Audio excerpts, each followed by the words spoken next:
हरियाणा के रोहतक में कोरोना का कहर कम होने का नाम नहीं ले रहा।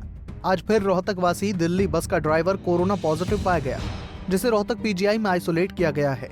वहीं civil surgeon doctor Anil Birla ने बताया कि अभी तक कुल 2513 लोगों को स्वास्थ्य विभाग ने सर्विलांस पर रखा है, जिसमें से 272 लोग अपने घर में क्वारंटीन हैं। अभी तक 2513 में से 2213 लोगों के सैंपल लिए गए थे, जिसमें से केवल 3 लोग ही कोरोना पॉजिटिव पाए गए।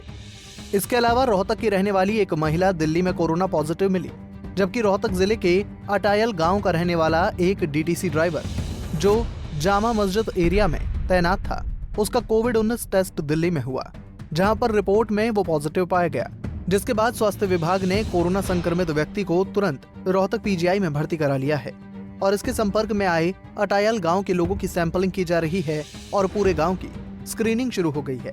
अगर हम रोहतक की बात करें तो आज तक हमने 2513 व्यक्तियों को सर्विलेंस पे रखा है और जिसमें से एट प्रेजेंट हमारे पास 272 व्यक्ति एट प्रेजेंट होम क्वारंटाइन पे हैं। अगर हम एज सच रोहतक की बात करें तो रोहतक में अभी तक हमें 2213 सैंपल लिए गए हैं।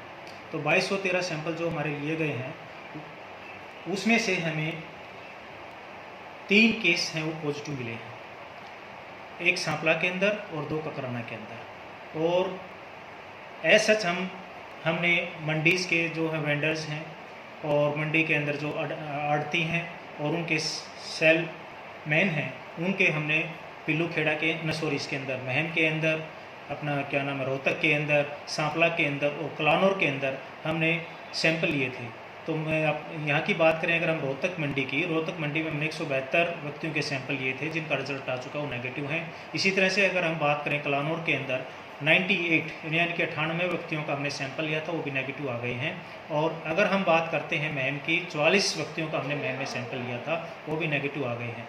और 156 व्यक्तियों का हमने सांपला के अंदर सैंपल लिया था, उसमें से अभी हमारे पास 3 की रिपोर्ट वो पेंडिंग है, बाकी सब की रिपोर्ट आ गई तो जो कि नेगेटिव है। डॉक्टर साहब, अभी आपने एक गांव का जिक्र किया, उसमें एक व्यक्ति आया 1-2 दिन पहले, वो कौन से गांव से है और उसकी रिपोर्ट क्या अभी तक? जैसे कल हमें शाम को इन्फॉर्मेशन मिली कि भी अटायल गांव में एक व्यक्ति है, वो दिल्ली में डीटीसी में एक ड्राइवर के पद पर कार्यरत है। वो उसकी duty Jama Masjid BSF camp में लगी हुई थी। तो उसको पुत्र ने बताया कि भी इस तरह से मेरे पिताजी को वहाँ पर टेस्ट कराया गया था कि जो कि पॉजिटिव है। तो जैसे ही हमारे को इन्फॉर्मेशन मिली उसी समय स्वास्थ्य विभाग ने इस जो अटायल गांव के अंदर जो ड्राइवर के पद पर कार्यरत है उसको इमीडिएटली यहाँ पीजीआईएमएस में शिफ्ट कर लिया गया है और उसका हमने सैंपल रिपीट करवाया। फिलहाल रोहतक स्वास्थ्य विभाग द्वारा अटायल गांव की स्क्रीनिंग की जा रही है और पॉजिटिव व्यक्ति के संपर्क में आए लोगों की सैंपलिंग शुरू हो चुकी है। हालांकि अभी तक रोहतक जिले में राहत की बात यही रही कि यहाँ 5 केस सामने आए हैं, जिसमें से 2 केस की रिपोर्ट दिल्ली में ही कोरोना पॉजिटिव पाई गई है। रोहतक से दीपक भारद्वाज, पंजाब केसरी टीवी।